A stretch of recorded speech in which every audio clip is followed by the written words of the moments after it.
This week, Thursday, is a huge game for Arsenal as they take on Villarreal in the semi-finals of the Europa League.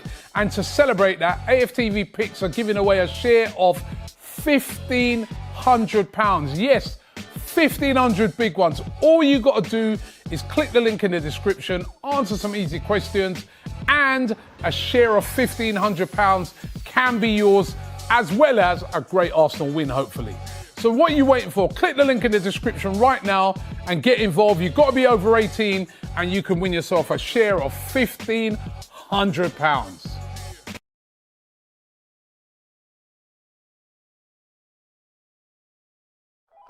Hi and welcome to the build-up with me, Cecil Jee and James B, and we'll be looking ahead of today's game against Villarreal. But before we get into that, listen, go get some free money. We always speak about this. The jackpot today is £1,500. All you got to do is go onto AFTV.VIP, sign up, do the questions for the game. Am I right? You get them right, you get a share of £1,500. I've done it. You done it? Yeah, I have. Yeah. Do you imagine if we win? No, I mean that wouldn't be in good spirit, would it?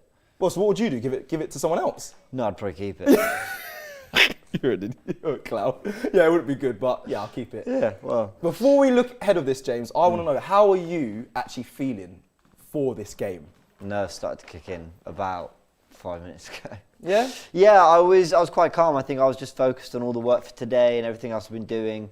And now we're kind of, this is it. It's a countdown to kick off, and I'm starting to get nervous, man. It's only the Europa League, but it's a European semi-final. It's a chance to win a big trophy and get Champions League football. Okay. You know, score prediction quickly. What was your score prediction that you gave? I said 1-1. But then Turkish, man. I'd be disappointed with 1-1. I want to go and win. I think we should score a few and win. But you know, they're a decent side. They've got some decent players. They have got some decent players like Moreno, Chucks Wavy. We've got some good players. I'm feeling. I was very confident previously. Yeah, how many times I've rewatched the clip? I know you guys. When we filmed it, yeah, as you saw, James wouldn't let it slip. If you haven't seen it, go check it out. This is on the warm-up, by the way. This yeah. is Cecil's Danger Man. Yeah, me just butchering names as I always do. But yeah, you wouldn't let it slip. And then as soon as we finished recording, he was begging production, please let me see the video. Please let me see the video. Before it goes up, I need to see it. Please, please. I was like, let me live, man. Let me live. Even Robbie was here 2 seconds ago and, wait, where's Monroe? Yeah, he could talk. He butchers names as well. What was the ones he does? It's true, to be fair. He did, what's he done? Vincenzus. Yeah. So Robbie, yeah, you're just as bad, okay? Jeez Louise. Anyway, I want to also quickly say, guys, you have until kickoff. I know I spoke about it just earlier, but go and do AFTV VIP. Just do the questions. You can win a chance of a share of £1,500. Big jackpot. Boy, I could get some new trainers. Anyway, let's go straight into what you've been wanting to speak about impact of fans or impact of no fans. How would you like this one introduced? Yeah, impact of no fan. Oh, it's either or, really. It's not so Arsenal related. I'm trying to apply it to Arsenal. I think we can all agree that Arsenal struggled to score goals this season. And that's not something that you could say, even the last 15 years of, let's be honest, failure for Arsenal, where we've not been at our best. We've still played good football and scored a lot of goals. I was watching the cup final that Spurs lost, and by the way, we're terrible in. And I watched City. They looked amazing, but City have looked good all year, and they've looked very organised, but they looked like they could score whenever they turned it on. Yeah. And I was thinking, is it just Spurs playing badly? Have City really turned up because it's cup final? They're playing well. And another factor that I think went a little bit under the radar was the fact the fans were back. Obviously, everyone's commented on it and how great it was. But I think people kind of maybe didn't, what's the word? It only ended 1-0 and it was a set piece. But I don't think people internalised how much more fans give you when you're attacking, when you've got the adrenaline, when you hear that roar every time you're moving towards the opposition goal. But also the nerves that can kind of set in into the opposition. And I think you could see that the fans being there maybe benefited City more than it did Spurs. Yeah. I almost think Spurs would have liked like a cold, empty stadium where it was a bit sterile. All you could hear was the instructions, and it was down to City to show their quality. There was no external factors. So the reason I sort of took a lot from that, I looked at Arsenal, I looked at the lack of goals we've scored this season, and it goes without saying, a big part of that is the players and the manager. Mikel Arteta, the job he's doing, clearly he's not getting the most out of the attacking talent we have. I agree. So I thought I'd just do some number crunching, and I'm going to tell you now, Cecil, I'm absolutely exhausted. from number crunching. I'm so tired. What a life you live. What a life you live. I've been adding, dividing. Most people our age are like, the pubs have been opened. I've been out every day since, I've been in the beer gardens. I'm knackered. James, been number crunching. I'm shattered, mate. Battered. It's been so I quite early to number crunch. And I want, but do you know what the worst thing was? I'm not even sure the numbers were proving my point. So I was like an hour and a bit in, I was like, I don't even think this proves anything. That's where it gets frustrating. I've done enough that I think it does kind of prove a point. So let's go into it. Before you go into the numbers and the stats behind it, I had a conversation with a guy called Ryan. He's an Arsenal fan. It was when I was away from work. And he spoke about the fans affecting Aubameyang. And I know we're going to go look at the results after the numbers. But when he spoke to me about it, and big up Ryan, I've really, it clicked to me. He was like, Aubameyang's a showman. Right? So he feeds off the crowd. And that's kind of where he feels like his confidence. You can see it in his cars he buys, the stuff he wears. He's very much a showman. So when there's no one in the ground for him to react off, he hasn't been performing because of that. It may not be the sole reason. Obviously, he's had loads of other stuff, illness and his family issues as well. So that might be a case. But I actually believe the fans heavily affected his play. And the reason why I say that as well, I was that sort of player. Yeah, I bet you were. When there's fans. I bet you were. Yeah, I bet when like one man and his dog turns up, you're like, I'm pumped. I'm ready. I'm ready. I'm going to prove you wrong when he says, Cecil, you're yeah, all right. And then I'll score and do a backflip in front of him, like the one fan, like.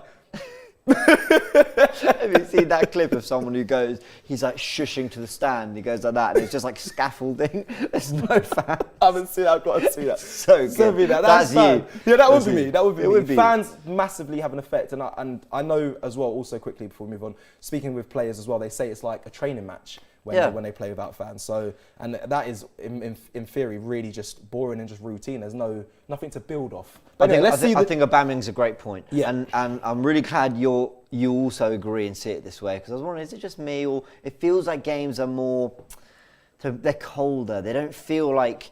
I think there was a bit at the beginning of the season. Do you remember where loads of goals were being scored, and it was almost like a complete free for all? Yeah. And I think as the season's gone on, you get to this March part of the season, March, April, May part of the season.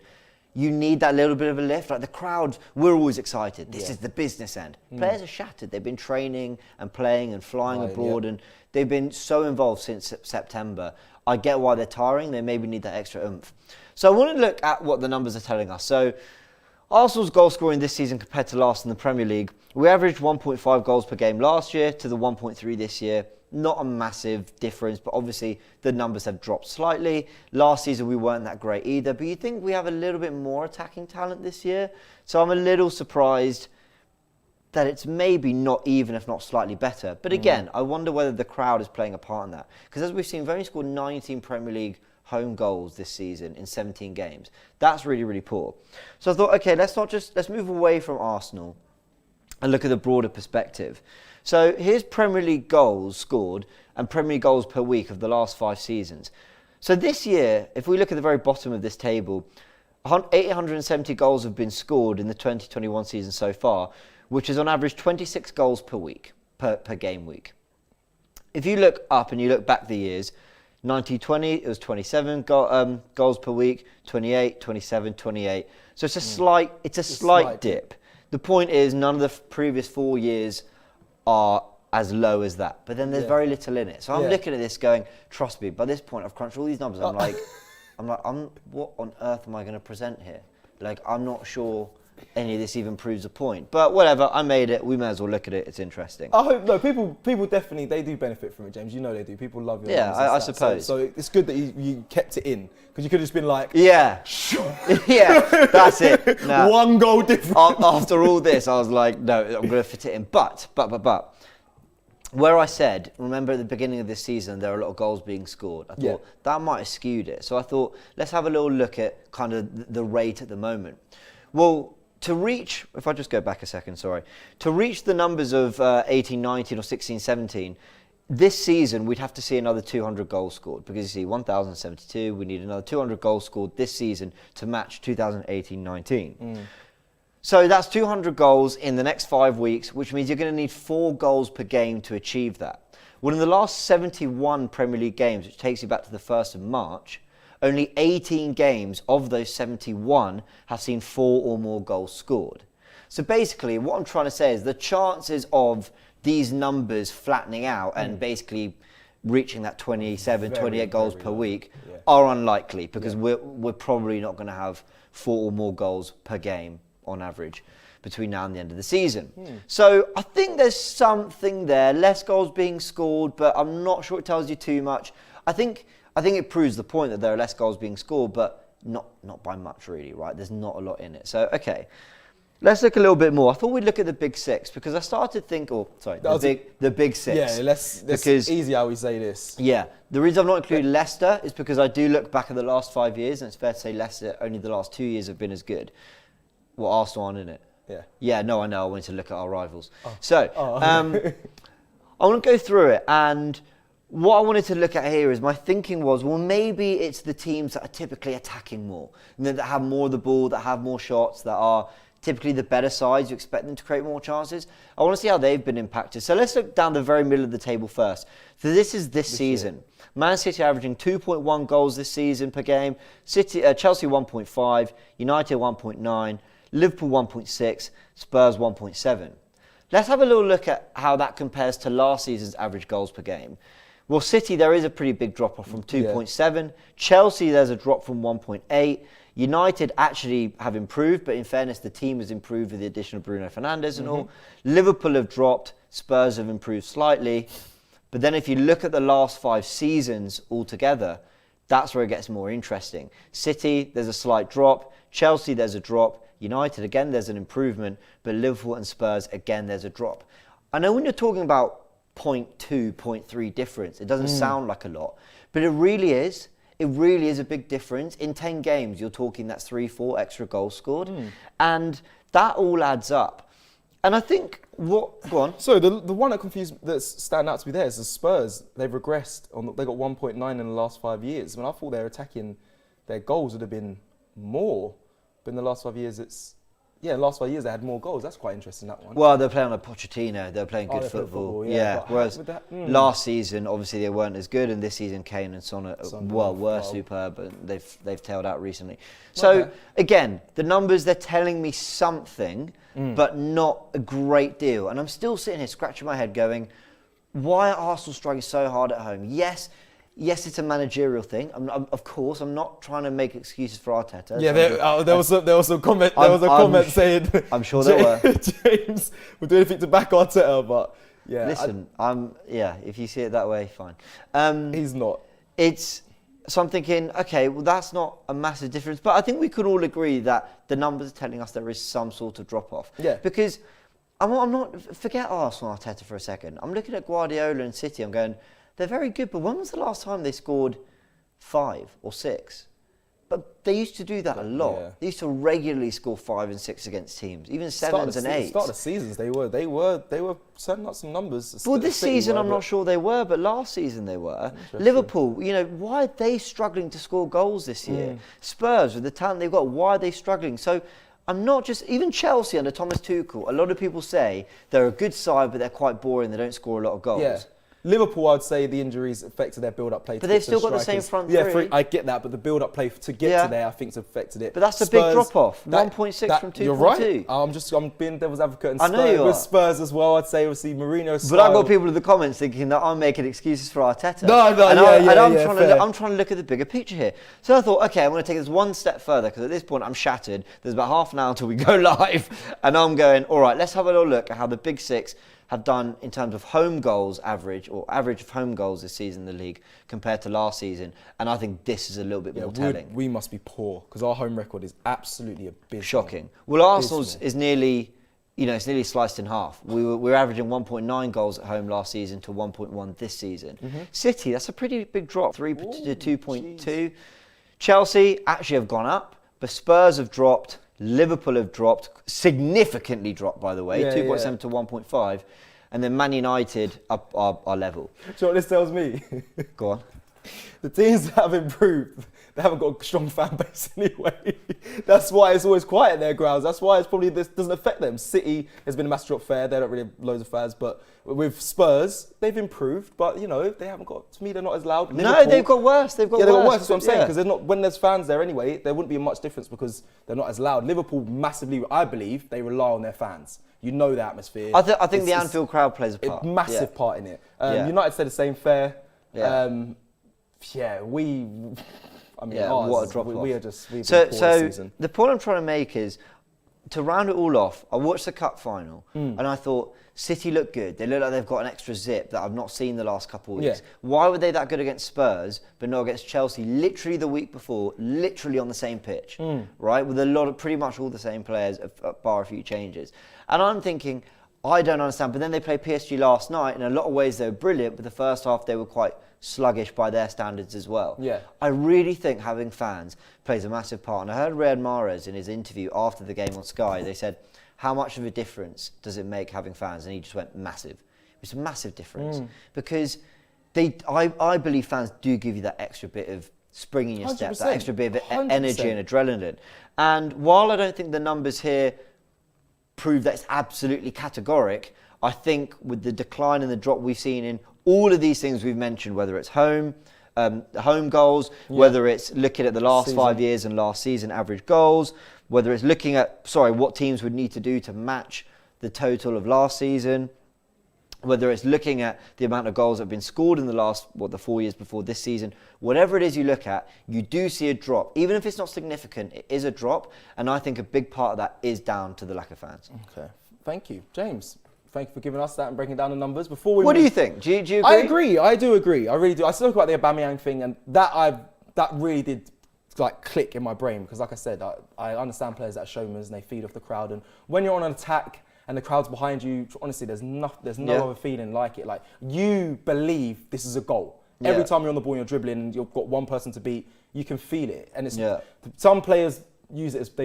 it's a different sort of, it becomes a pressure for them. Right. But some players thrive off it, and I think Aubameyang's one of those. I think a lot of the Arsenal players are. What are the comment section saying? Are they tearing into me? Get to the lineup, guys. James's stats are epic. Oh, thank you. Ari Rini, thank you. That's very sweet. Today's match is so interesting. I actually want to ask people in the comments, how is everyone feeling? I know this is such a not even a throwaway question, but I want to know people's feeling towards this game, because I spoke to fans on Instagram Live. I know you did a live as well with Turkish. Yeah. To me, fans were quietly confident. A lot of them were saying draws as well, saying how Emery plays, how he's going to set out his team. So yeah, I would like to know how everyone's feeling right now, and I'll be able to read it out in a second. Also, let's go to, I want to speak about the structure of this show today. Just so you guys know, James sends me like a running order. Okay. The next thing up on the running order is topic 2, Dream Team, surprise for Cecil on the tactical pad. I don't know how this surprise is going to be. I don't really like surprises. I feel like we're going to see Monroe make an appearance. I don't know if he's going to come and banter me. Maybe Bruno Mars and Calvin Harris are going to be in there. I don't know. What is this? Look at you grinning there. What is this? What is the surprise? Cecil's Dream Team. You're a very smart man. Here we go. Oh God, I'm out. I knew it. This guy. I come to work to get abused. I knew it. Let's make it a bit bigger so everyone can enjoy. Here we go. Really important analysis here, guys. So, this is Cecil's Dream Team. We've got Monroe up front, Bruno Mars in the 10 with Calvin Harris as the holding midfielder as well.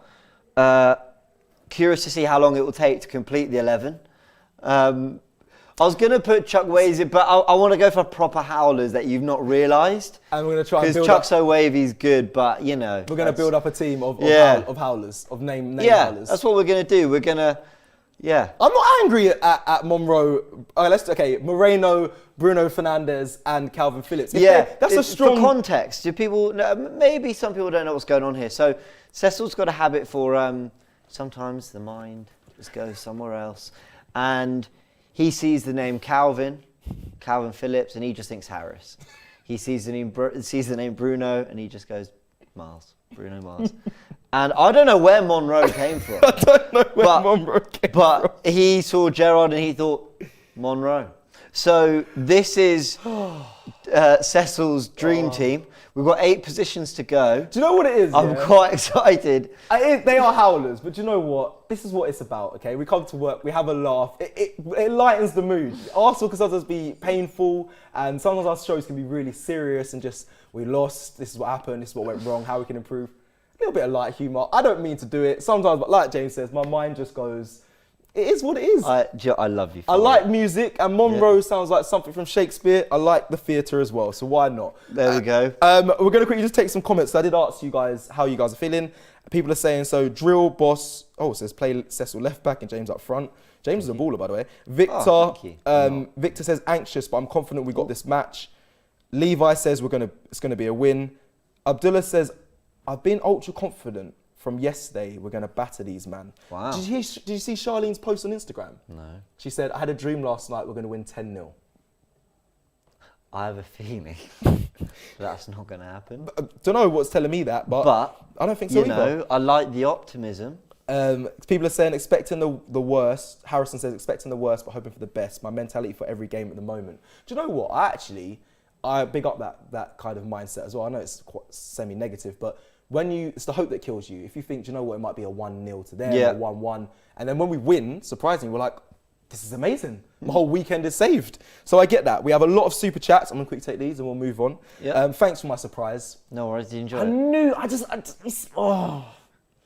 We're going to move on. You watch when I get you back. That's staying, I'm going to keep adding players. Every time there's a little you butcher someone's name, or you just go off on one, they're being added to the dream team. I might have to even shake up the formation, to be honest. So we'll see what happens. There could be a Calvin lot. Harris might have to move to centre back if you keep dropping just howlers in midfield. So we'll see what happens. Arjun says Lampard and Moreno were sacked and they were above us in the Premier League. We are not sure whether we will win the Europa League. That's shameful. It's a competition that we should be angry if we lose. Arteta has to go. I can't be bothered, can you? He makes a really good point. But what do you want me to talk about? How Chelsea spent 200 million in the summer and have a team that should be challenging for the title now? That's what they should be doing. What do you want? Spurs were in the Champions League final. They brought in a manager to... Oh, is that the speaker's dead? Oh, that's a shame. Carry on. What do you want? Spurs, they were Champions League finalists less than 2 years ago. Mourinho was brought in to get them over the line with trophies, to win them the title, be title challengers. He's miles off that. Is that what we're comparing Arteta's rebuild job to? Arteta's 100% failing at the moment. Yeah. He's 100% failing. He's 100% not doing enough in the job. But let's not pretend like the remit and the expectations and the jobs are the same. They're different, they're completely different jobs and different requirements. Worth noting that the two things that you expect of Chelsea and Spurs in the position they were in was to win trophies, and Arteta won one. Yeah, but right now we both agree Arteta is underachieving. We do, 100%. You can't disagree with that. We can't, and yes, we may think we need something new, but will the board right now sack Arteta? No. So let's just move on. I just think I will always debate and argue.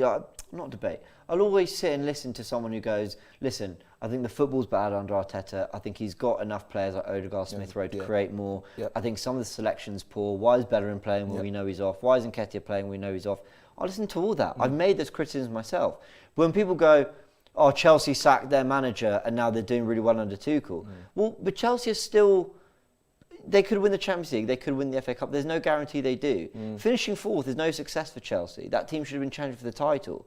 So let's just wait, because it had that side, that 11 that goes out every week, had £400 million worth of investment into it.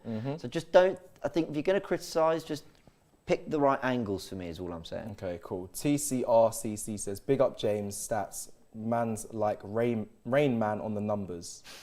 That was a super chat as well, so yeah, big up. Very sweet. It's very true. And then I spent hours. K-Man Guna says Cecil's daydream team. Oh God, yeah, it is. It is. That's it. Daydream, that's so good. That's great. I listen. Cecil's daydream team. K-Man Guna. That's a good name for it. Cecil's daydream team. Genius. We're in. That's it. That's Can the new someone thing. make a song for it? No. I don't want a song for that. Someone can make a song for Cecil's daydream team. No. I'll be happy to play it whenever. And we'll check in on the daydream team every week. Or maybe once a month. Yeah, because I'm not supposed to make howlers every week. Well, Bobby will sack me by the end of the month. What did I say his name? Borkoman Dinu says, it's my birthday, so Arsenal, do your best. Happy birthday. Happy birthday. Happy birthday. I really hope they win for you, honestly. I hope they win for us as well. Yeah, no, but it's more special for him. It's his birthday. It's happy birthday now. All right, cool. Let's move on to Okay, just have your moment because Yeah, I've taken the piss out of you. Let me just play some music. Come on, baby. Here we go. Vibes.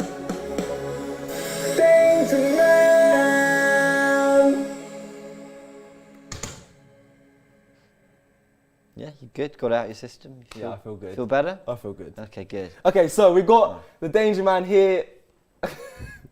Do I say his name properly or not? Let's Why don't you try and say it properly? It's Moreno. I had to think about it. I'm never leaving this place. This is it. This is the ceiling for me, isn't it? No one's gonna blow me up. Moreno. Mourinho. Gerard Moreno. Thank you. Thank Okay. you. Yes. Even, by the way, we're butchering it even in our English way, go Gerard Moreno. But like, there's definitely some Spanish Just twist Moreno. accent and twang to it. Yeah, for sure. I'm gonna break it. I'm not good enough for that. We're gonna break it down. So Villarreal forward Gerard Moreno has either scored or assisted in all his 6 of his Europa League starts this season, netting 6 goals with assists and another 2. Oh, bloody hell. So, yeah, he's on fire in the Europa League and in the league as well. He's also those stats actually similar to Pepe's. Right. Yeah, I think Pepe's got 6 and Do you know 6. the difference? You know Moreno will start tonight, but you don't know if Pepe's going to start. And do you know what? Another thing, I changed my lineup, my starting 11. Did you? When we got asked by one of the colleagues at work, I put Pepe in. You mean Turkish? No, Harvey. Sorry. Yeah. When he asked on the warm-up. Yeah, no, and and he said, can you send, no. We were asked by one of our colleagues. Yeah, one of our colleagues. They know Turkish. Yeah. They also know Harvey, by the way. Okay, so Harvey, he asked for next gen. I changed it, yeah. Harvey, All right. Big up Harvey. Anyway, let's carry on. So, guys, position, he's a centre forward. He actually can play along the front as in the right on the left as well, but he plays mainly up front. Left-footed, 29 years old. Would that matter for you? Been around for a while. No, I mean, it doesn't matter because he's not going to be 33 by the end of the 2 legs. But, I think the interesting thing from that is 29 and we've not heard him do too much in European football. I've heard the name Moreno. I think he's been playing in La Liga a long time. I think. Don't quote me on that. He's hit double figures quite often. I think he's a good striker, and I think we're going to have to be very wary of what he does. There's no doubt, like he's going to be a real problem for us. I think if we give him the space and time to be that. But you know, I also don't think there's someone we should fear. A bit like the Olympia El Arabi. El Arabi. Clearly decent, got like scores goals in his league, but we shouldn't. He scored. Yeah. But we shouldn't fit. You're scored right. Scored 2, I think. Yeah, he did. He's so annoying. How? I saw this. Just 2 massive mistakes. I know. But just be aware, he's very prolific in front of goal. 20 league goals. Like I said before, he's second in the scoring rank below Messi, who has 25 goals. Yeah, that's impressive. That is very impressive. Very impressive. And he has 5 assists in the league. So someone to be very aware of, man like Moreno. Well done. Thank you. All right, cool. Let's move to... Guys, check out the warm-up from about minute 6:50. Don't watch the rest. Wow, you actually have the minute, the timestamp. I wasn't sending it to my friends. Go from minute 6:50. This is my best friend, guys. This is my best friend. This is how he treats me. He sends it to his other friends. I sent it in capital letters. You won't believe what Cecil said. This is it. Right, cool. Let's move forward. We're going to build some 11s, so do send your 11s. But before we do that, can you just head back to the tactical pad? Of course, sir. Right. How long we got? Oh, about 10 minutes. 10 minutes. Lovely. I just want to quickly touch on something. Can we go into... Let's put this down. You made a formation and a lineup. You made a lineup saying if these players that were in contention to play today, so the Tierney's, Aubameyangs, Lacazette's, David Luiz, and Odegaard's, he's fit really. Anyway. Aubameyang, I think. Yeah. Yeah, I've just said that. But it was Odegaard who was the 5th person, but he's back now anyway. You did a team without those. Yeah. I'm going to count Odegaard in because we saw him come off the bench. Yeah, and Odegaard's he's definitely available, fit, so we'll count him. I want to make a team that I think Arteta's not going to go with. Okay. But it would be... It's something very smart if the players that he doesn't want to risk that have just come back from fitness straight away. So I would do the 4-3-3 formation. Okay. So we're going to put Partey in the defensive midfield in the 1 by himself. I'm going to keep Xhaka there, which is a bit worrying because Chuck so wavy will probably cause him a bad day. But it's fine. I think with that, we got, take Chambers out for Cedric for me, please. Absolutely. There you go, sir. Where we're at. And then we're going to take Ceballos out for Odegaard. Pepe and Saka. Lovely. And then, see the striker here. We're going to leave Nketiah in there. Okay. Okay, obviously, I'm pretending Aubameyang and Lacazette are not available. Guys, send in your 11s with a full-strength team of, not a full-strength team, but the players that are available now, like Aubameyang and Lacazette, we spoke about before. But if they weren't available and Arteta didn't want to risk them, I believe this is the strongest squad. And I know it sounds mad, but the way that Villarreal set up, they're set up on a 4-4-2.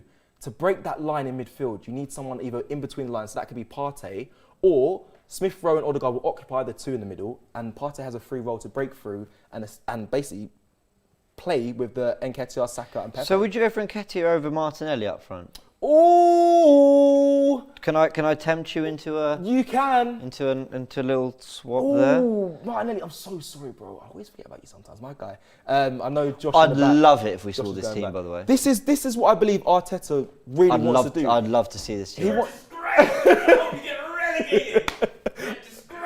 I'm being called a disgrace for forgetting Martinelli, and I'm sure in the comments people will probably saying, "Look, yeah, we're getting it." Yeah, Nice. fair. Apologies. So this is the team I believe to actually do a job and get a result. A 4-3-3, Partey sitting by himself because I believe he can, when he's at his best, can dominate that midfield, and then we've got the players in front to just enjoy themselves. This is a strong enough back line. Listen, man, I'd love to see this. I'd love to see this. Tell him. If he put something out like this, I'd be delighted. Yeah. Obviously, considering injuries. Otherwise, if we have these players fit, I'm not sure I'd change too much. I think I'd probably bring in Tierney for Xhaka. Yeah. And then Lacazette for Martinelli, maybe. But that'd be it. I don't know if I'd change too much more. Even with the Tierney going in there, now this might get some people's backs up. Tierney and Cedric, if you swap him out for Xhaka, they're quite attacking fullbacks. And you can get caught on the counter. If you're going for it, that's fine. But if you push them up and they're up here, and you're kind of left with a Holding, Mari, and Partey. If I'm honest, Smith Rowe, Odegaard. Yeah, at that point, it gets a bit techie. you're left with something like this. And that, if I'm honest, Would be so fun. FIFA football. Look at that. A 3-7. 3-7. 3-7. Why not? Yeah. Why not? That's the only reason why I think without Tierney in there, you have Xhaka in there, it's a bit more disciplined. Cedric won't be bombing up as well if you have that solid back four. Something to think about. Anyway, right, let's quickly build some 11s on the AFTV VIP app. We have 5 minutes, I'm being told, from production to wrap up. So we can build about 2-3 lineups. I don't know if we can quickly blitz through AFTV. Do you want to let them know? Or just very quickly, VIP guys, where you can go do your AFTV picks. You can go watch the Forever Arsenal podcast where we all look absolutely miserable. And if you scroll through, access all areas, Forever Arsenal podcast, the press box, How's Your Touch, all those great shows. Yeah, How's Your Touch will be back, guys. Yeah. Sorry, we had a pause because of the football ban and the lockdown, but How's Your Touch will be back. Make sure you check out Ice Bath. It won't just be Robbie now giving his opinion. Some people don't get to do fan cams, so you'll hear the likes of James, myself, and Turkish doing Ice Bath. Make sure you check out. And don't forget, go and do the AFTV VIP picks. Go on picks, do it. Get the money. Go get the bag and a half. Cool. Love it. Let's build some 11s. Right, let's quickly go into this. So I've got... everyone, I'm not sure we have them available.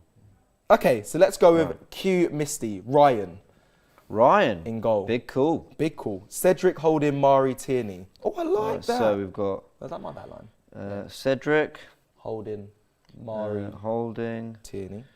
Mari and Tierney. There he is. Partey and Xhaka. Oh, this is looking like mine. Oh, actually, I didn't put Ryan in. And then Saka, Odegaard, Pepe. So obviously Odegaard in the 10, Saka and Pepe. Lovely. Where the hell is Odegaard? Pepe up front. Lacazette. Wow. He said if Emil Smith-Rowe plays on the left, he is wasted. If Nketiah starts, we are doomed. I think if Tierney's starting on the left back, it's not a problem to have Smith-Rowe as the left winger.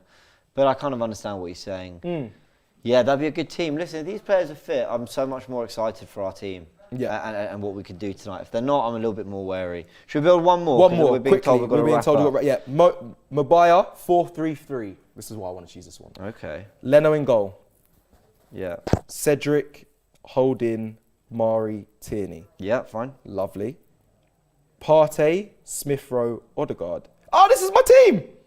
Right, so let's do this. Smith-Rowe, Partey. Then Saka, Pepe, Martinelli. Odegaard. Someone questioned it though quickly. Okay. They did say... Martinelli, Okay. Wow.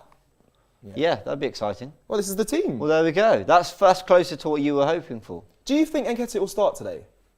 Sorry, I know I'm putting you on the spot. And guys, do you think I don't- Arteta will choose Nketiah to start today? No, I don't actually think he will start. No. Okay. Personally, I'd be surprised, and I'd have big questions. This isn't a criticism of Eddie Nketiah. No, it's not. Listen, if he it's does, a case of we're- where we we're are and behind where him. he is with his future and contract. And Balogun signed one, Nketiah doesn't. So I don't even care if Nketiah is necessarily the better, more experienced option right now. I'd rather be giving the minutes to someone who looks, well, suppose from what you hear, has got the potential, but also has committed his future to the club.